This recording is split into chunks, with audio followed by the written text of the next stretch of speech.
Hello to all of the viewers on the Canadian Real Estate Channel and wherever you're watching. My name is Kayla Andrade. I am the founder of Ontario Landlords, but a co-host on the Canadian Real Estate Channel. Today, we're bringing you a very important topic, something that needs to be discussed, by landlords and, of course, paralegals in the topic of rent strikes and tenant unions. And should they be abolished? Should we be promoting tenant unions? Should we be supporting tenant unions? And should tenants be joining tenant unions? And how does this actually impact the private housing sector and what it does to our affordable housing sector? So I brought a few friends with me today. So we have Lena, if she can come on screen. Hi. Hello, Lena. Thank you so much for joining us. Give us a little bit of quick background before we invite our other guest onto the show. In a nutshell, my husband and I have been investing in real estate since 2004. And I own and operate a property management company here in Ontario, mainly focused in the Ottawa region as well as the GTA and Hamilton. We've got 163 properties that we deal with, a lot of tenants, a lot of fun, lots and lots of experience, and I'm very happy to be here. Thank you for joining us. And then we have the man of the hour. We have Adam Kitchener. Hello, Adam. Hello, everyone. Give us a little brief of who you are and what you're all about. Oh, God. Talk about myself. I have no idea. Oh, come on. You've been on TV shows. So after a failed stint on reality television, I decided to return back to real estate. No, people have known me as the kind of the turnaround kind of guy. I've been able to successfully reposition and fix some of Ontario's most roughest and toughest buildings and turn them into beautiful communities. I used to run a property management company until I decided to step away from that industry. And now I'm just an active landlord in today's community, but also spending a lot of time educating landlords on how to improve their systems, how to improve their operations so that we can bring the industry up as a whole, providing Ontario with better landlords, more informed landlords, rather than letting the industry take over. That's an advocate. Yep. An advocate, absolutely, yeah. Advocate for better housing laws, advocate for affordable housing too. I'm always, we got to fix that issue too, and creating a much more streamlined landlord-tenant board. Right now, that entire system is broken. It's creating a very strong divide between the landlord and the tenant. And I believe that a lot of healing can come if we just fix the landlord-tenant board. We can do better. And we can't have a lovely broadcast without our legal rep. And between having the number 911 in your memory, I have Andrew Choubeta's phone number in memory. So whenever I need him, he's always there, being able to back me down from something that I was really good to do. And he's like, no, Kayla. So let's welcome Andrew Choubeta on the call. Hello. Hello, buddy. How are you? How's everyone?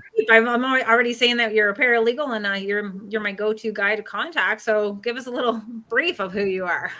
Yeah, so I'm a paralegal. Our offices are based in Hamilton and Toronto, and I have my own property as well. And I'm an active investor as well. And I handle, similar to as Adam, I handle the worst of tenants and everything between drugs, guns, and violence, and all things considered, and non-payment of rent. So I'm dealing with a lot of frontline issues with tenants, and hopefully trying to find situations and that are a little bit more amenable for landlords to sort of settle out and deal with their issues with tenants, and trying to find a better solution for a lot of these issues, and navigating the unfortunate situation with Canadian investors and the landlord and tenant board, and how that's sort of dealing with, and people have to deal with these days, and then the backlog. So these days, mostly trying to navigate that very impressive, difficult circle as of right now.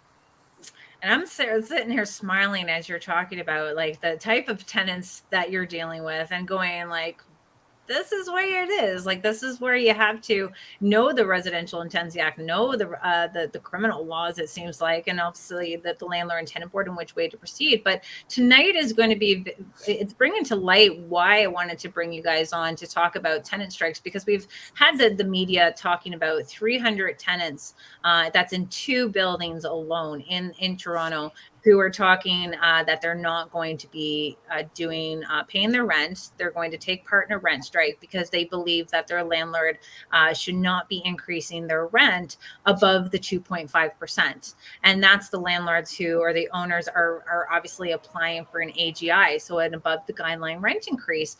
And they think because it's tried to happen before, where they can stop paying rent, and then they get to have, their demands met to say, hey, pull your AGI application and we'll go back to paying rent.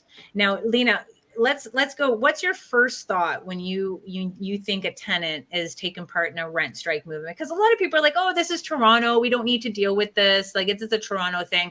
But in reality, it does end up falling into the smaller cities. It's educating tenants in the smaller area. Yeah. But at the same time, when you look at what is actually happening with these rent strikes and how the landlord is obviously applying to evict them now, based on them not paying rent, it's putting a lot of pressure on a broken landlord and tenant board system that they don't even know what to do. Like, what's your first concept when it comes to rent strikes?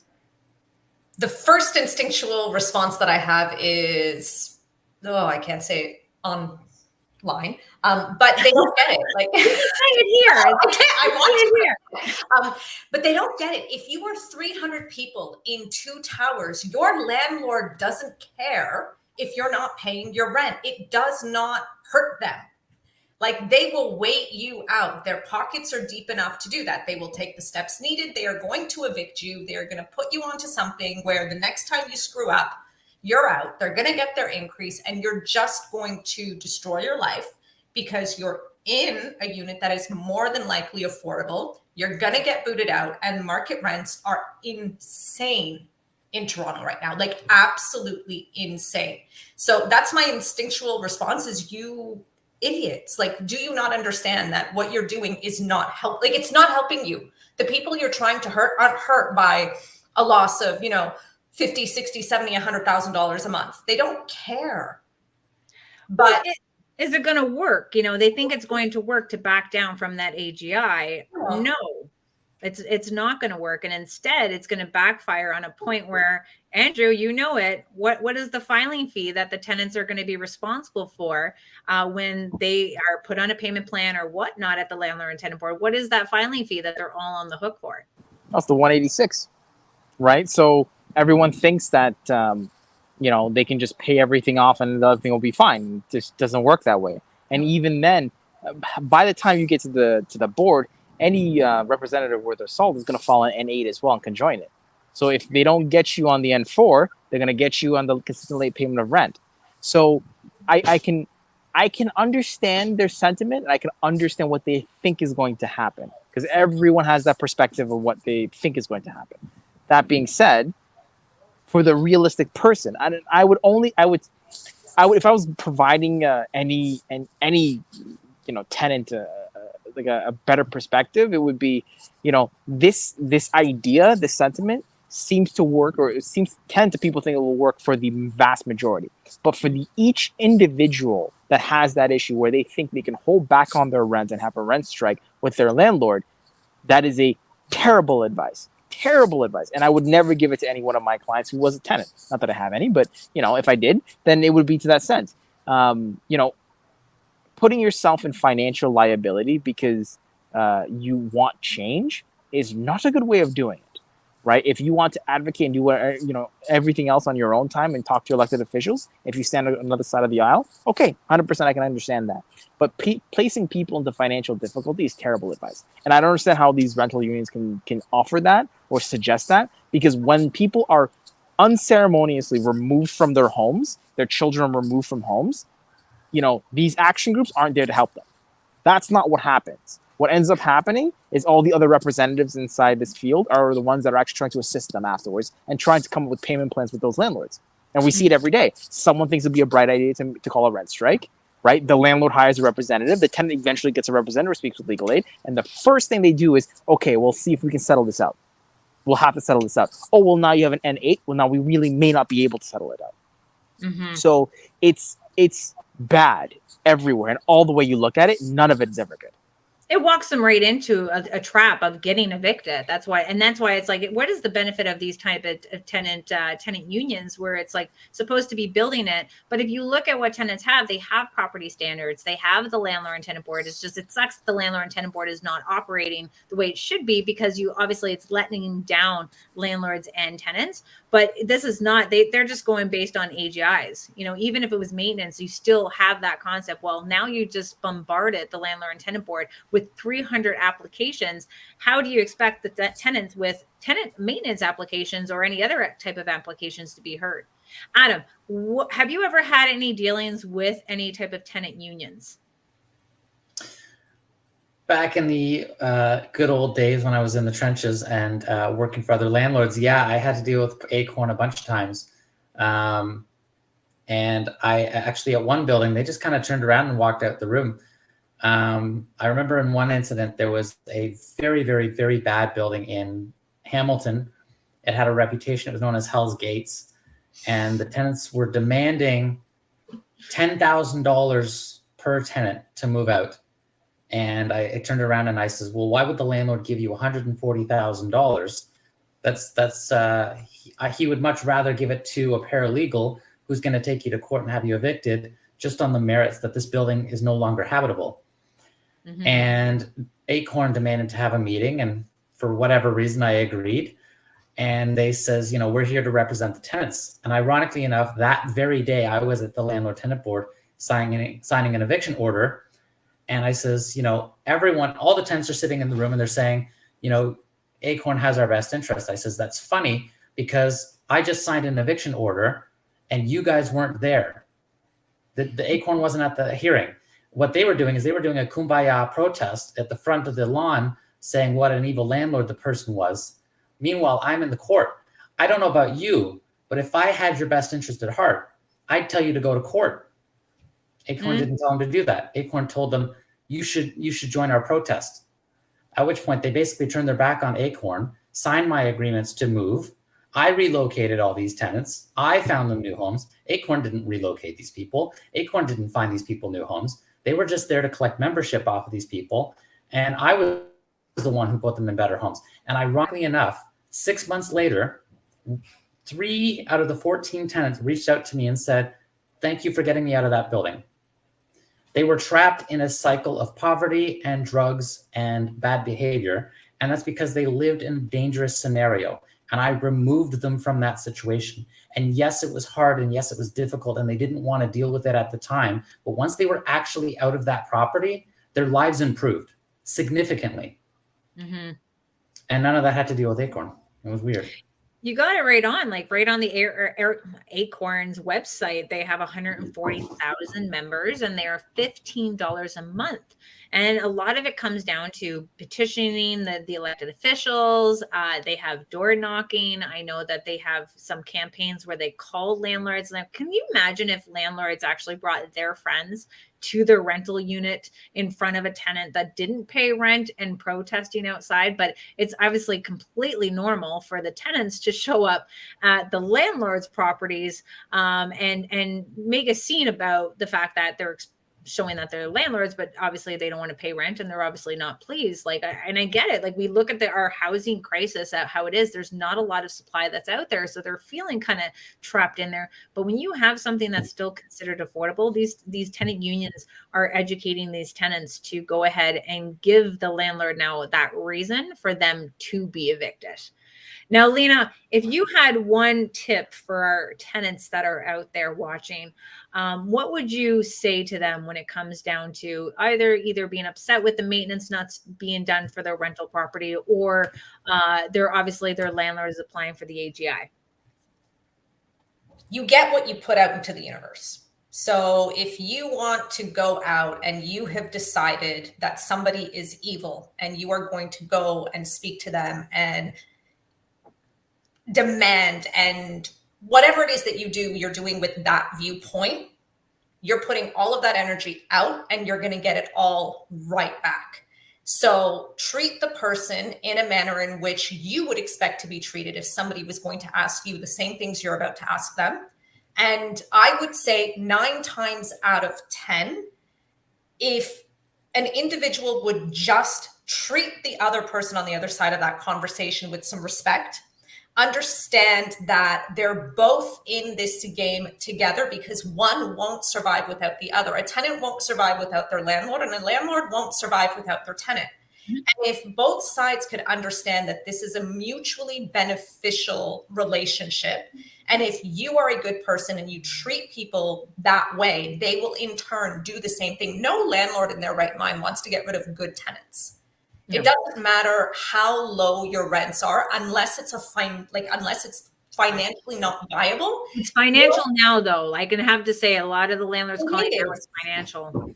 But most, especially when you're in these bigger buildings, nobody in their right mind needs you to leave to increase rents in one unit by $600. What they need is they need the headaches gone. They need all of that drama, because that drama feeds into other people and you create problems that didn't exist. Mm-hmm. So don't try and approach it in a way that, you're speaking to a friend or you're speaking to somebody. Treat that person with respect. You'd be amazed how much you can get done. And deep down, and when a landlord is applying for an AGI, it's taken 3 years. It's taken 3 years, and the tenants don't have to pay that increase until it's actually been heard at the landlord and tenant board in order if it's been approved or not. Ridiculous in itself, but the money's not even to be made there. And the amount they've spent just to qualify, I feel like if they even remotely understood these basic things, I'm asking you for, let's say, an additional 3%, but the amount of money I have to spend to get that is ridiculous. Here's an example of it. $1.2 million property, spent $200,000 into renovations. They took away heating and hot water from the tenants, so the tenants didn't have to pay that anymore. And they got 7.1 over 3 years of that property. And by the time that had happened, a lot of the tenants have moved out regardless. So it comes down to, and even for what they're fighting based on the money that's there, but they go ahead and $186 and now falls in that tenant's lap.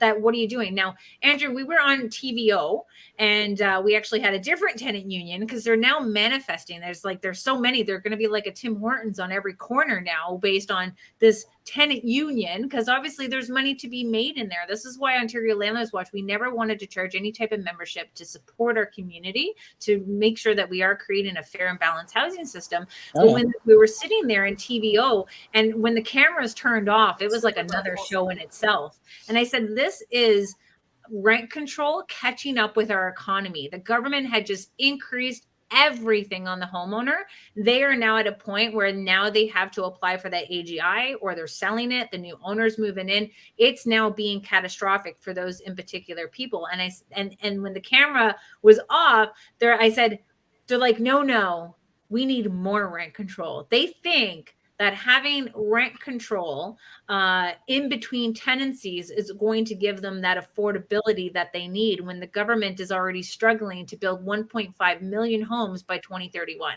We should send them to Quebec on a field trip. Yeah, absolutely. I completely agree.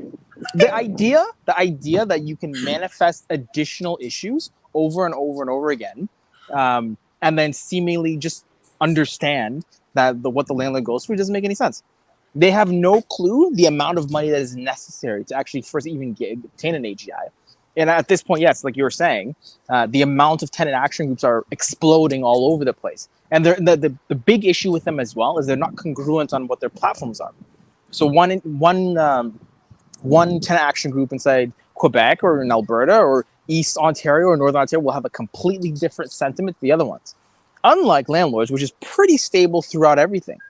So it's this idea that we can sort of force change through thuggery that I have an issue with, right? If you want to challenge someone in court, and the jurisprudence process and the truth comes out, and you have your day in court, absolutely, that is perfectly valid thing to do. But instead, what they're going back to the technique of the bully, right? They hit you over and over again, expecting a result out from you.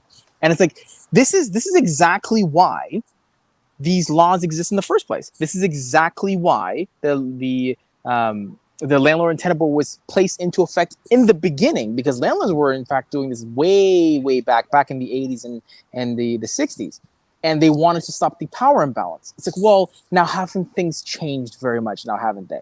Right? It's now just flipped on its head completely, and now you're seeing this from other individuals. Right? There's tenant action groups that are now moving to a point where it's just a flat out abuse completely. And Andrew, what is one way, like, is there laws that allow tenants to stop paying rent? What is, so is it like, there's nothing in the RTA that states that you can withhold your rent unless Maintenance, and specific maintenance. I'm not saying someone didn't fix your screen door. That's not what I'm saying. I need to be very specific about this. It's only if there was substantial issues, or your hot water's off, or your essential services, where you can do that, and you have to pay into the board for that. So there's avenues in place to do that, right? And with the lease, so if your landlord didn't give you a lease, and that's only 1 month, isn't it?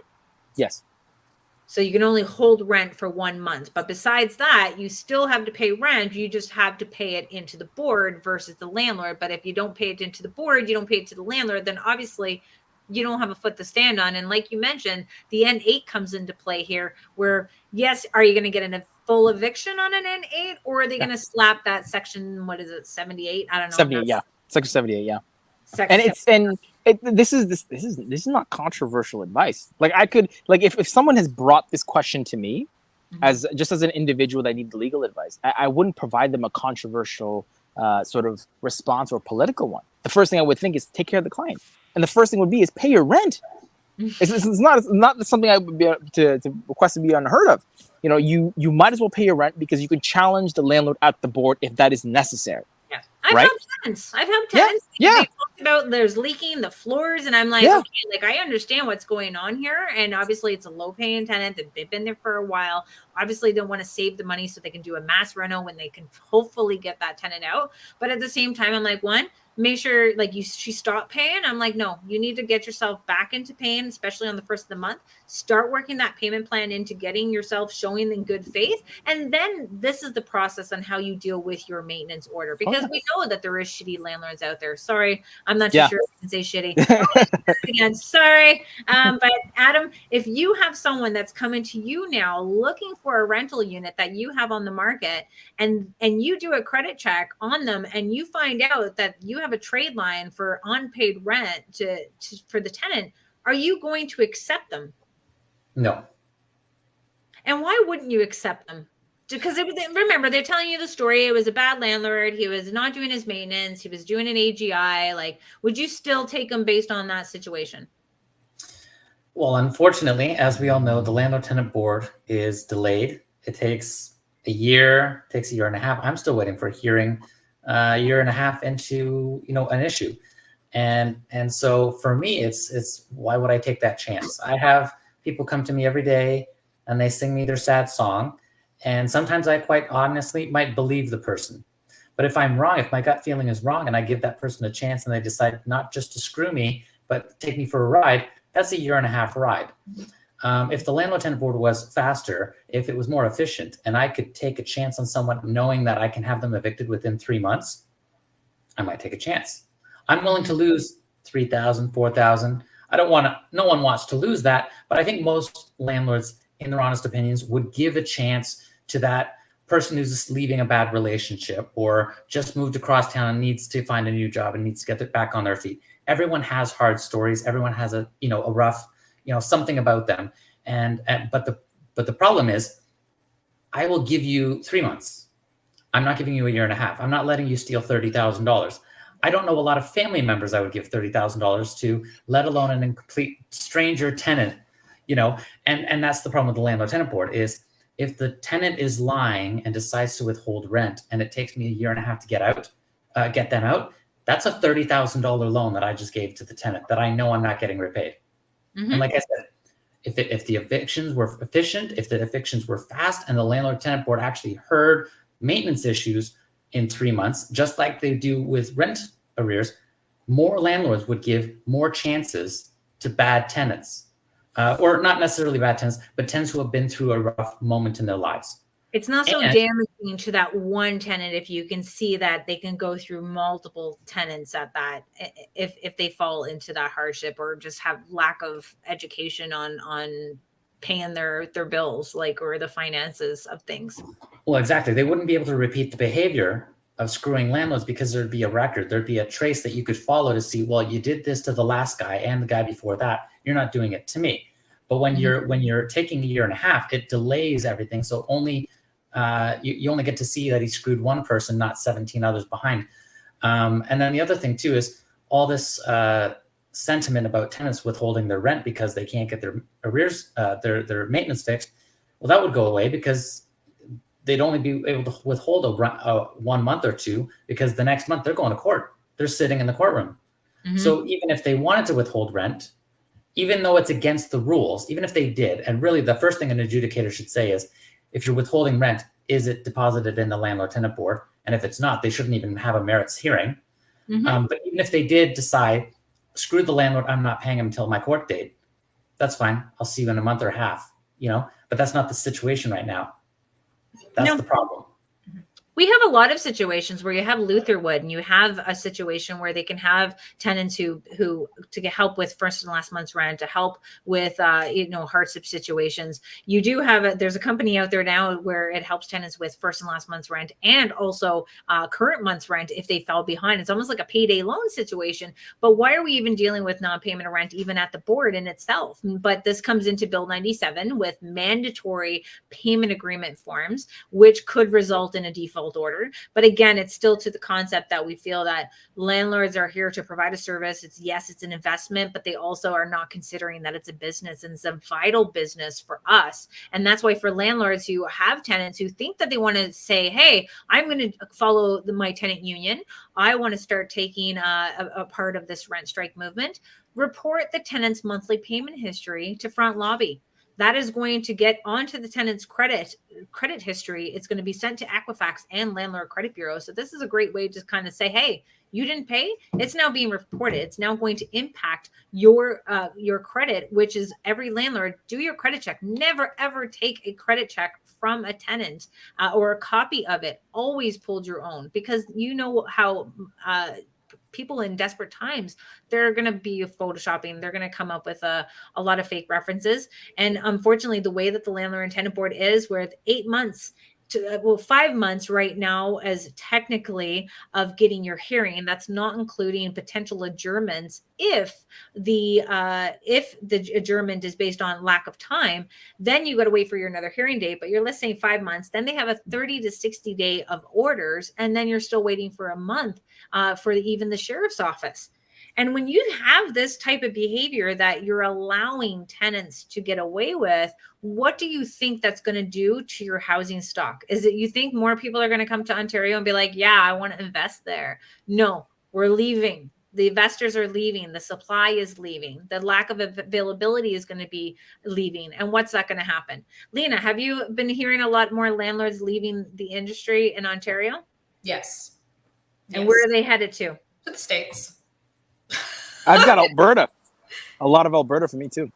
Oh yeah. Oh yeah. So I have clients from Alberta who left Alberta, came to Ontario, and now after about 10 years are leaving Ontario, and they're still not willing to go back to Alberta. They're going down into the US. So now you have headlines right in front of the page of all media saying tenants are on rent strike, 300 tenants. Like, I'm sure we're going to see a lot of other people coming in and investing their money into Ontario. Not like, come on, wake up to our elected officials. But you get to see with the new outlet that came out with Steve Clark and the Greenbelt. You get to start to see how he's favoring a lot of our developer friends, which, we need developers, because if we don't have our developers, then we don't have anything to kind of, potentially buy. But at the same time, you get to see how a lot of these rules and regulations are obviously backfiring. And we do need to call all of our community members, tenants, landlords, to ask for a minister that understands the ins and outs of the Residential and Tenancy Act, the Landlord and Tenant Board, the people who have boots on the ground, and the education level. Because you can tell Steve Clark truck only really works himself with municipal affairs. We need to get someone that has more skills to deal with this because it's going to get worse. It's going to get so bad. So much worse. And you know what's concerning about this in the immediate is that there's some individuals that have no clue about what the actual issues are with their own constituents. They just don't. They don't understand. They don't understand the situation. They're hearing it for the first time. They understand the landlord tenant board's backed up, but they don't exactly know how much. And the biggest thing I always tell every representative that I speak with who's new and is doing an internship or doing an article placement, don't ever tell your client how long their application will take, because you have no clue. Yeah. Right? It's 6 to 8 months. That's what they say. When we're seeing that more consistently, I'll give them that. But then for every 6 to 8 months that you get 1.5 or one application that has been sitting since 2019. I have files from 2019. I have files from 2020 that have not been heard yet. Mm-hmm. Right? I was just telling you this before we jumped onto this. I have a client that filed an application in 2019, and he just got a hearing date for April of 2024. 2024. I had another one that we filed for an N12, filed in 2020, and the hearing date's 2024. And I'm shocked to this because the actual building itself doesn't exist anymore, and they put up a condo there. So it's just I tend to have issues when the process takes longer than someone having a baby and then it walking. That tends to be a problem, right? So I'm watching my clients get older with their families at the same time handling their matter, and the only thing you can say to them is just we'll try to do as best we can. We'll file again if we have to, or we'll do an urgent hearing request if it warrants it, and we'll have to wait, and that's it. And there's not that much support for these landlords that are waiting for this long, right? Well, like Adam, too, like $66.5 million given to the Landlord and Tenant Board to hire 40 more adjudicators to deal with the majority of applications or L1 applications for people of non-payment of rent. We're putting the money in places where they're just Band-Aid solutions, and it's not long-term gains to, addressing the crisis that's at hand here. We know times are tough. I see the price of groceries. I see our utilities rising. We can sympathize with the tenants that are out there struggling to make ends meet, and they should be doing whatever they can to protect that affordable housing unit that they do have. But when our elected officials are using this as a political game, it's obviously doing a backfire. I literally just this week had a conversation with someone who has been recruited. They're part of a union. Yeah, believe it or not, our shelter system is unionized. He's been hired to recruit landlords to get people out of the shelters into their homes. They're charging about $1,000 for a bedroom and $1,300 for a one bedroom. Now you think, I want to get back. I want to help the community. But unfortunately, based on the situation at the Landlord and Tenant Board, how are we supposed to help out this individual when they obviously could be, ruining the enjoyment of others? They may not be paying, should be paying rent because the money's coming directly from the social services. But at the same time, it could run away a lot of your good tenants that are in that building.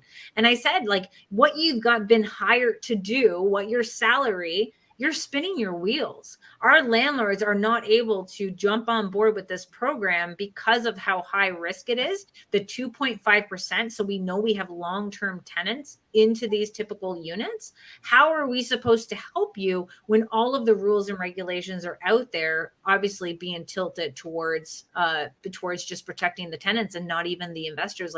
Investors in itself, you lost your property rights completely. And if no one is getting together and fighting this on the landlord side of it, because we have multiple different people here. We got the big ones, we got the small ones, we got the REITs, but at the same time, we have our taxpayers' money being mismanaged because now we have our encampments so that we have to be cleaning up the encampments. You have the shelters that are they're full, especially with our newcomers that are coming into Canada, not able to secure any type of housing, especially with no credit.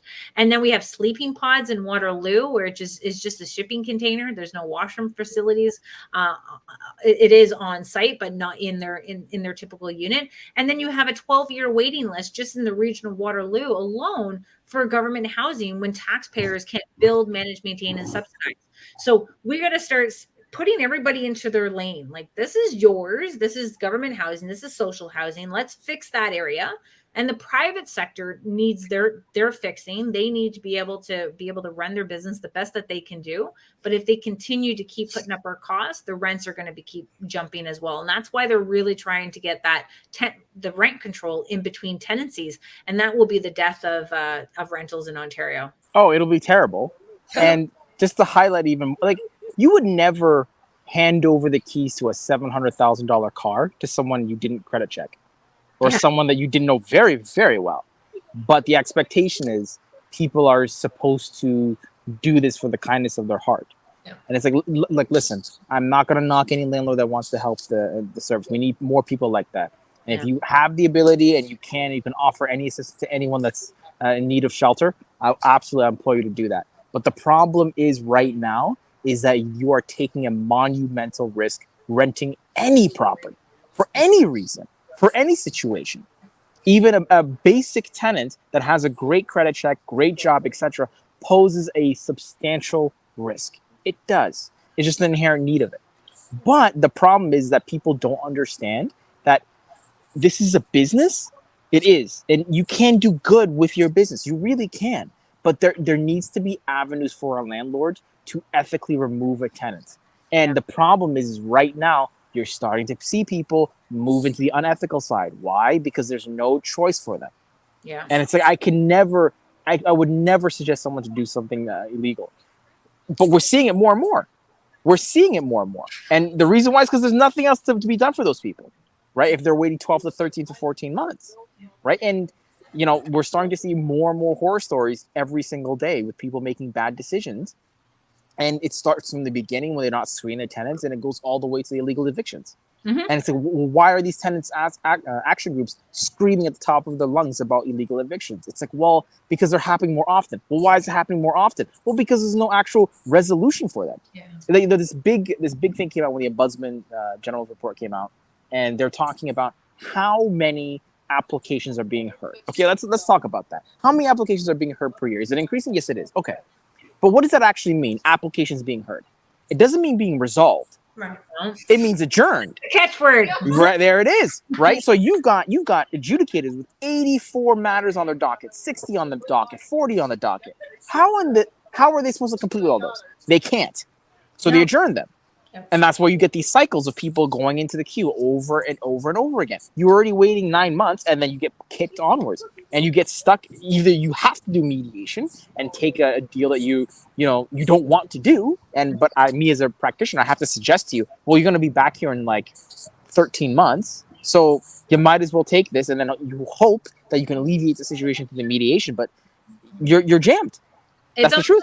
It's almost like the waiting list for government housing when they do the report and say that they got so many people off the government housing waiting list. But at the same time, they're offering those type of tenants waiting for government housing to say, hey, we're going to give you a portable housing benefit of $350 if you take your name off of the government housing waiting list. And so it makes it look like it's doing improvements. And that's what you have to pay attention within your elected officials and these play-on-play words that they're doing and making it look like they're getting this supply. They have cities pledging these type of units that are going to be coming to them. Or they have a pledge of 9,300 units that are going to be done by a developer.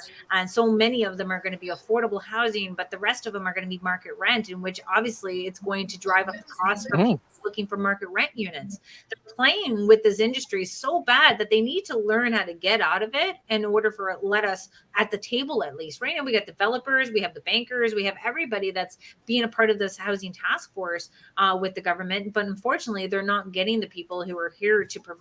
But you need to make sure that there's some type of incentives, because just like that guy from the shelter, we're like, sorry, like you're not providing any type of incentives like other provinces are. And of course, even the states. Lena, you talked about the states in Section 8. How does that work? In a very brief nutshell. So Section 8 is basically just housing subsidy. It can be provided to either a tenant or a homeowner based on how they qualify, what they apply for, etc. What's interesting about Section 8, so here, we'll have housing benefits that are part of ODSP and housing benefits that are part of, Ontario Works, and all of that goes to the tenant, and then the tenant is responsible for their portion. With Section 8, what happens is you'll have rent at X number of dollars. Section 8 will pay, let's pretend, 80%. The tenant is responsible for their 20%.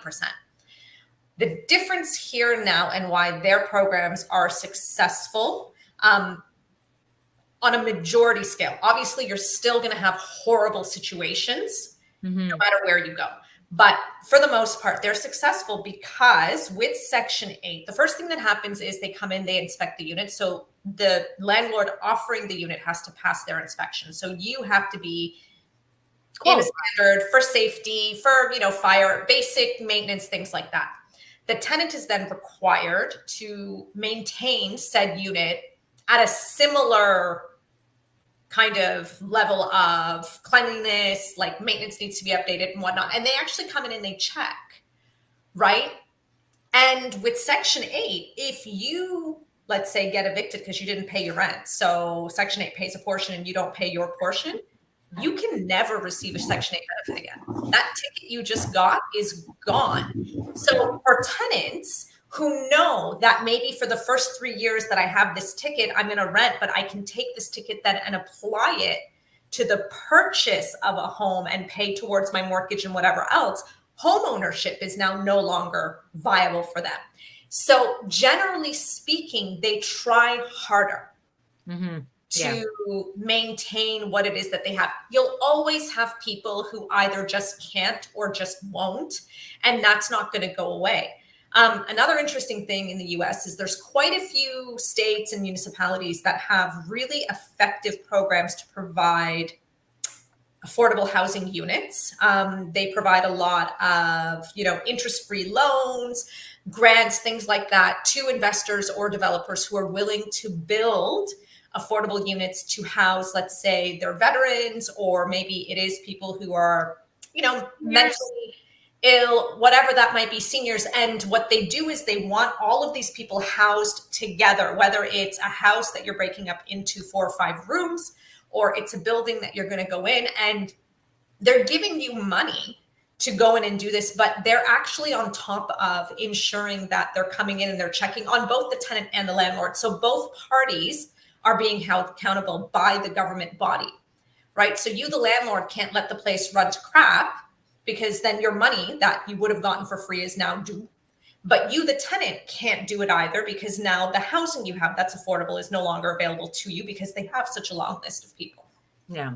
It's almost like if the tenants that we're talking about with the rent strike movement, they're obviously upset with the fact that they're applying for the AGI, but they're not even attempting to contact their elected officials to ask for that portable housing benefit. And you and I both know that people who are in government housing, they may be on assistance, but they are certainly got a side gig elsewhere, right? Oh.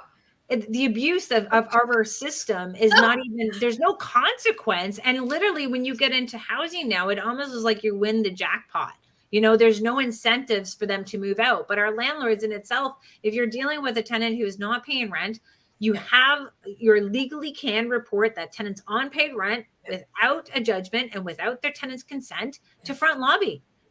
Get that in there. Every landlord should be doing it. It should be mandated for all of our landlords to report the monthly payment history so that we know what type of tenant we're working with. We understand people can get into some hardship situation, but like Adam said, if it comes down into you not doing you're taking part in a rent strike, or you've tried to not pay your rent just for whatever reason, or that, you're stopping a landlord from wanting to take over personal use to their property because it financially doesn't make sense for them anymore to rent it out. We have to be able to communicate together and get it ourselves united, because we're not united, and they know that.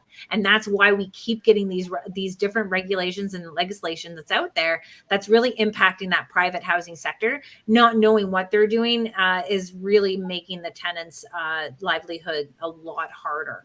I had a 2-bedroom unit, $1,800.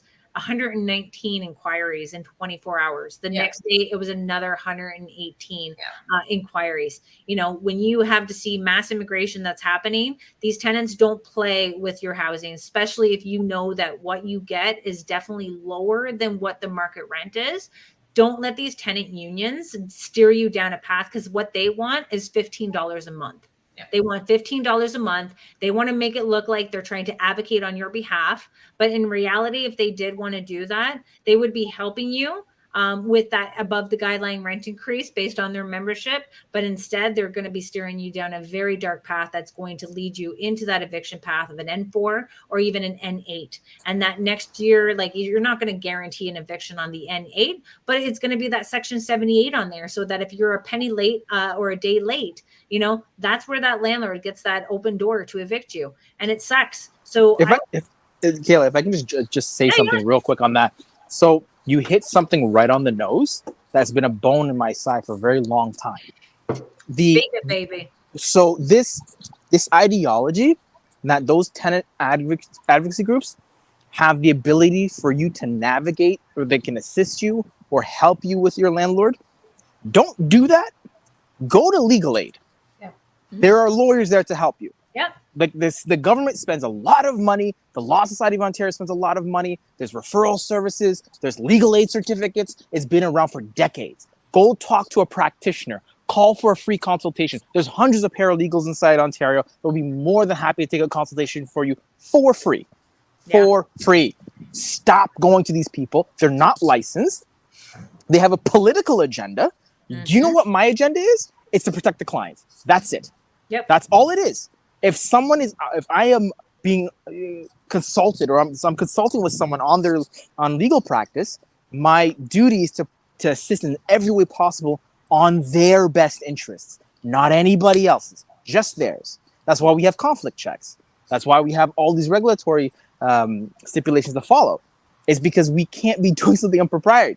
And this is so different from these advocacy groups. Legal aid will help you. Legal aid will provide you with advice. Legal aid will tell you what to do to make sure you can stay in your property and fix your relationship with your landlord if you have one that's negative. Those individuals will not. That their incentive is a political agenda, and I don't understand it. Like, people don't understand that they don't have your best interest at heart. They have their own interest. That's why you're paying them in the first place.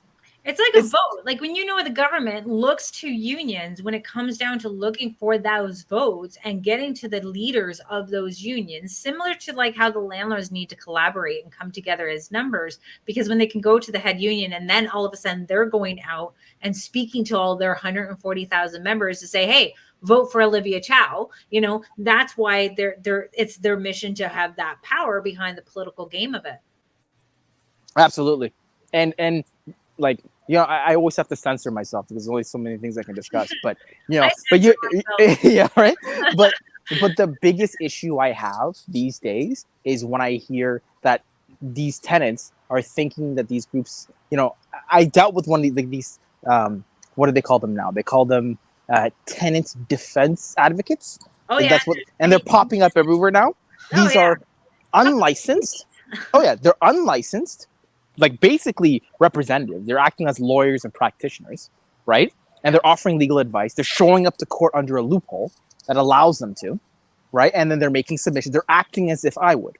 Mm-hmm. Let me tell you something. I've spent a lot of time learning. I've spent a lot of time going into this, and those individuals have always placed their tenants in a negative issue. I have never seen one that has been accurately able to do their job correctly. They're even dragging out the process. They're dragging out the hearing in itself that should be like, 20 minutes tops. And here that goes on for an hour, 2 hours. Yeah. And you know what? You know what the repercussion is if they do something wrong?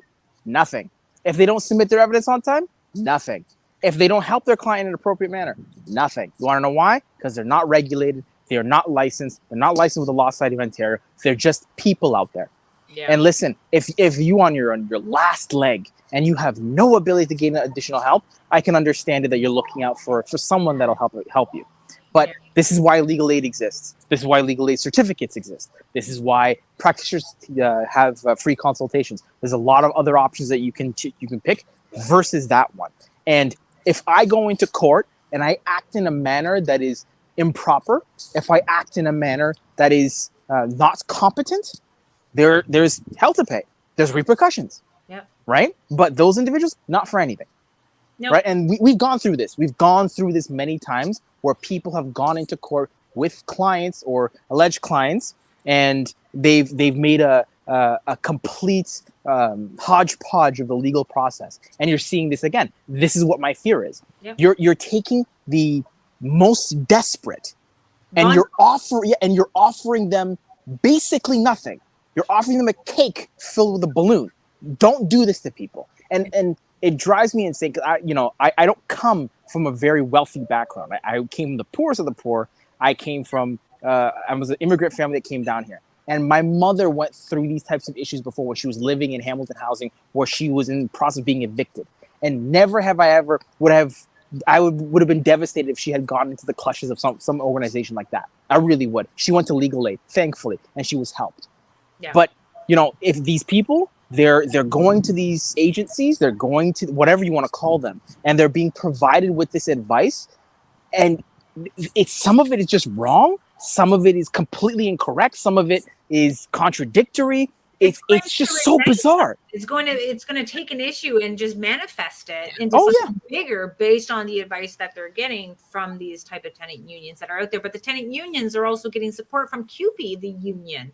The CUPE union, from what I can gather, is that the union representing city workers is now donated $5,000. These tenant unions are obviously getting government grants. They're going to the elected officials. It's follow the money, guys. So I just hope that each and every one of you really think twice about pulling back your rent, joining a tenant union, knowing what their missions are all about, and understanding that instead landlords and these tenants should be coming together, because we get it. We are not the bad person when it comes down to trying to just gouge you, and we're working off the back. Like you, Adam, you've probably seen it, all those comments. You greedy landlords, you're working off the back of landlords. Like get one property, don't buy anything else. It's like, do you think if we didn't buy, that tenants would have the availability to buy it? You think the banks were going to lend you that type of money? You have the credit to get that house. You're going to have the down deposit to get that house.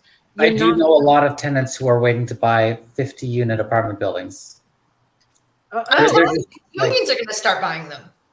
Like that's what if I could buy a house with 50 apartments in it, it's just the landlords in the way of that, So they don't see like the mortgage, the interest, the maintenance, the legal fees that you have to pay. When a tenant stops paying, and how much a roof costs, how much does a furnace cost. Like you got to put money away in order to meet the needs of that. And sometimes what's going to happen when the landlords are now at a point when 2.5% is not enough. What is going to sacrifice? You're going to get stick tile versus ceramic tile. There actually was a case of that in Hamilton, where a group of tenants, their building went up for sale, and they collectively decided that they wanted to buy the building off the owner. And then there was a big kumbaya, like, oh, look at this, it's so awesome, right? Until they found the final bill of what it would cost to maintain this building, and they went, oh, we're actually going to be like paying more than what we're paying currently in rent. Funny you mentioned that. I know of that situation, and they came back and they were saying that they wanted to have all the repairs done for the drop in the price. Here's the thing: that price was already a market fair price. Yep. And what you should do in that scenario, well, Adam knows, do an N13. Go ahead, go down that road. Do the N13 against your tenants. That's what you're supposed to be doing, right? You're the landlord now. Do it, because you're gonna have to repair. You have an obligation. You have a responsibility to do that. You have a responsibility to take care of that property. It's your problem. That's what happens. To kick out people. This is for you to do the job that needs. And then you got Andrea from Hamilton. She'll talk about, the concept of how did these units get so far in despair where it results into these tenants now having to leave. And it's like, have you seen the rental units that some tenants leave this place? Yeah. Like, it's not like it happened like over time and the landlord just neglected it. Half of the time is a lot of the tenants that are struggling to be civilized people in society are damaging these typical units. And that's why these landlords are very, very, very careful on who they're going to be renting to. So you have a rental units up on the market. Yes, it's in your price range, but now you got to make sure tenants that you have the strongest application that you could possibly imagine, down from the job, wire moving, to your credit, making sure there's no trade lines. So each and every landlords to these properties that are part of this rent strike, you know you're going to see a trade line on their credit history showing that they didn't pay rent on time. Now, who do you really want to be listening to? Do you really want to keep guiding yourself to these tenant unions that are just going to be setting you down the eviction path and going to have to struggle to get that tenant screening to get another unit at market rent based on that typical income that you have, which has obviously increased? They're saying in Cambridge you need to have a job that's $28 an hour in order to get a rental unit. So this is at I don't even think it's a crisis anymore. This is a tsunami of what's left to come here. And we have more newcomers that are coming here. And that's why the landlords have adapted into getting out of the long-term investments in Ontario and getting in other countries. They're getting into short-term rentals. They're getting into, other cottages of, maybe into the hotel business, because that's where they're putting a lot of our newcomers in, because they don't have anybody else to put them. So we hope that our government is listening to what we're having to say on this type of topic, because we're always on top of them, doing as much education as we possibly have. And that's why I'm doing a conference. This is our 5th conference. This one is going to talk heavily about the education, because we need to make sure our landlords are very much they know everything that we know. There's lots of stuff that we can't share online, and there's stuff that we want to share in person. So check out the links here in the bio, where it's the 5th annual Private Housing Sector Conference on October 28th in Cambridge, Ontario. It's a good long day, but don't worry, we're feeding you. It's a nice buffet. We're going to talk about tenant screening. We're giving out a lease addendum for each and every attendee that is coming, so that you guys can feel confident within your package when you're doing your tenant screening, helping you write a rental ad so that you don't put in something that can land yourself in the human rights tribunal, and in order to get yourself and there's no boundaries, right, Andrew, with human rights? Like, they can put the fines to the sky. Andrew? Oh yeah.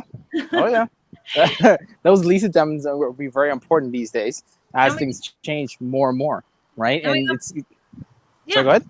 Go ahead. Oh yeah. It's going to be more and more. Like, I mean, you're not a landlord if you don't have a lease addendum. You're just a couple of people that own property. It's just not the way that you should be doing your business. Like, please look at those lease addendums. We spend a lot of time on them.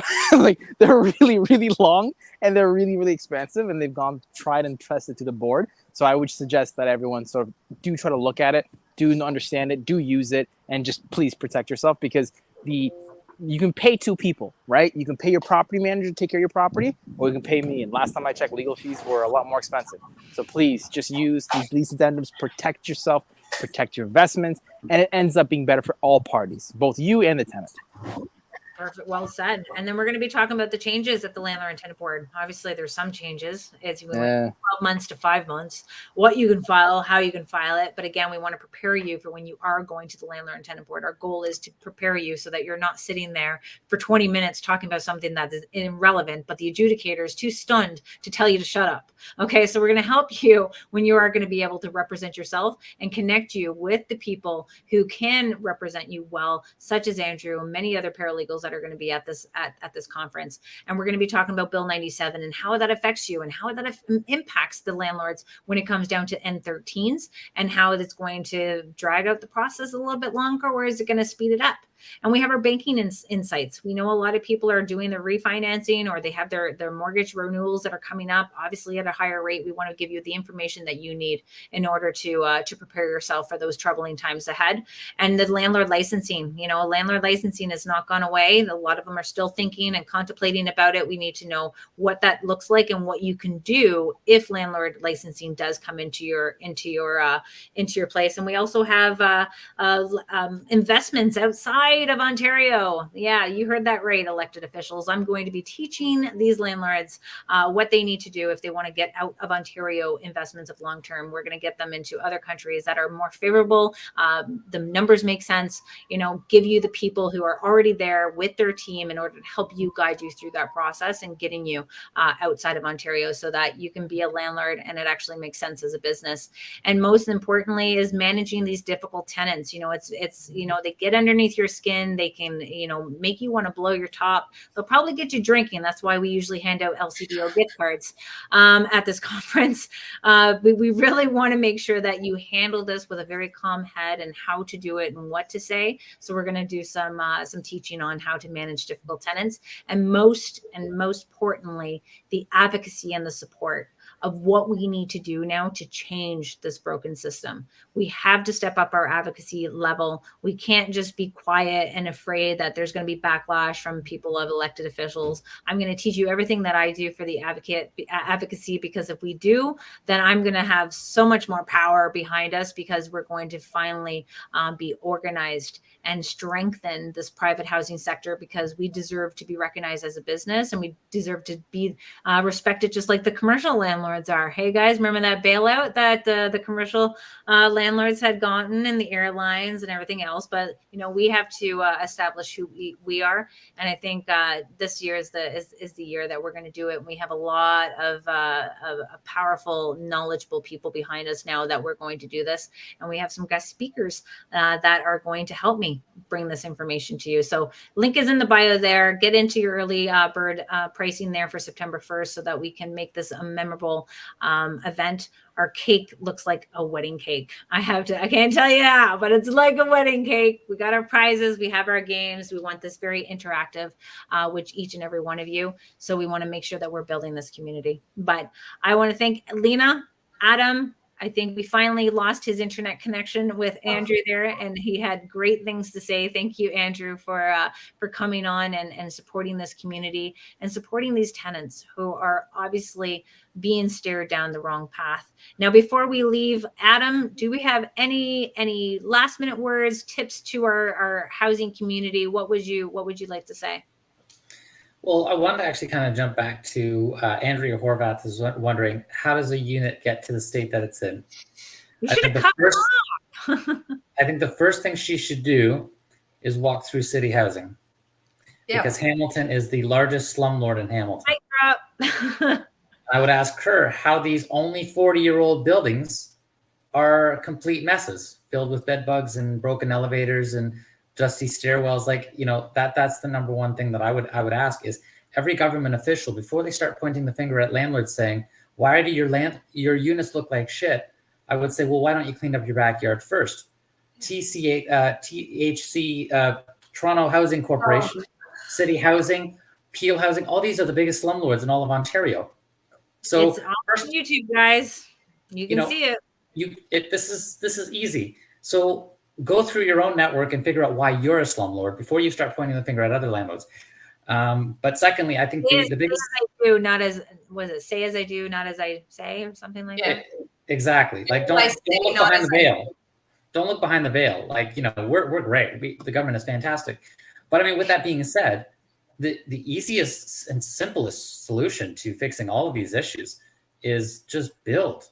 Why aren't we building? In like the 60s, we used to have corporations going to great lengths to build affordable housing. I mean, tons and tons and tons of affordable housing. Why aren't we doing that? We're spending hundreds and hundreds of millions of dollars putting people in encampments and hotels and shelters. And then ultimately, if they have enough problems, they go to jail. That's $100,000 per prisoner. $100,000 pays for a lot of housing. I don't know about you, but I mean, the simple thing is you want to solve 80% of the problems with the landlord tenant board, take all of the low income, put them in affordable housing. And the only way we can do that is build affordable housing. We have 8,000 people in Hamilton waiting for affordable housing. We have 15,000 people in Toronto. I mean, I'd actually have to verify those states, but there's tens of thousands of people waiting for affordable housing. And the only people who can actually build housing the cheapest is the government, because we have thousands of acres of land that we own where we can build on. So there's no land transfer, there's no land fees. We have hundreds of thousands of dollars that goes towards developer fees. City doesn't have to pay those fees. It's the city. Mm-hmm. So we can build housing cheaper if the government just hired contractors and did it themselves, rather than putting the burden on the private landlord. But they can't. That's why they're putting sleeping pods. That's why they're rallying behind sleeping pods in a shipping container, because like everyone doesn't understand. Like, we're broke. Like we cannot even afford to build, manage, maintain, and subsidize government housing. It's a mismanagement of funds. We have the money. It's just mismanagement of money. The money's already there. Adam, there's people I know they're inside of government housing paying low rent, like $120. And guess what? They still have a cash job on the side, right? Like there's people in government housing that shouldn't be there. There's no incentives to get out of there, and it's now taking up availability for people who need to be there. Because obviously landlords are not social workers, but the government is trying to make us, and they're trying to make us as social agencies. Well, it's see that's a problem in and of itself, and I understand that a lot of people. That's another segment. That's another segment now. That's another cycle. I mean, the problem is the disability system and the ODSP. They are entrapments for poverty. If you want to get out of poverty, you have to get off of OW. It's the only way. But the problem is there's no incentive to get off of OW, because for every dollar you earn on OW, they take an incentive away. So there's no incentive for someone on OW or ODSP to actually go out and get a second job unless it's cash. And so you've trapped these people in a state of poverty, which means they're going to stay in their housing. They don't want to give that up. And that's another government flaw. In the same way that they mismanage the landlord tenant board, they mismanage ODSP, they mismanage OW, and create this system of strain and desperation. And that's why everyone across the board, landlords and tenants, are angry. But now they're angry at each other. That anger is all misdirected.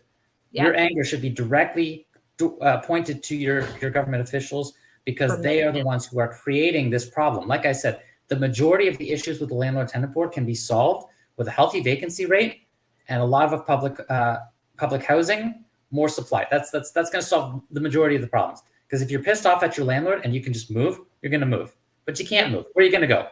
Where are you going to go? So you've got poor people in private apartments that shouldn't be there. They should be in public apartments, but there's nothing for them. So you've got desperate people on both ends of the spectrum, desperate landlords, desperate tenants, both doing desperate things, which Andrew said, illegal things, because they have no other options. If you back a dog into a corner, it bites. A dog doesn't want to bite you, but if it has no other option, it's going to bite you.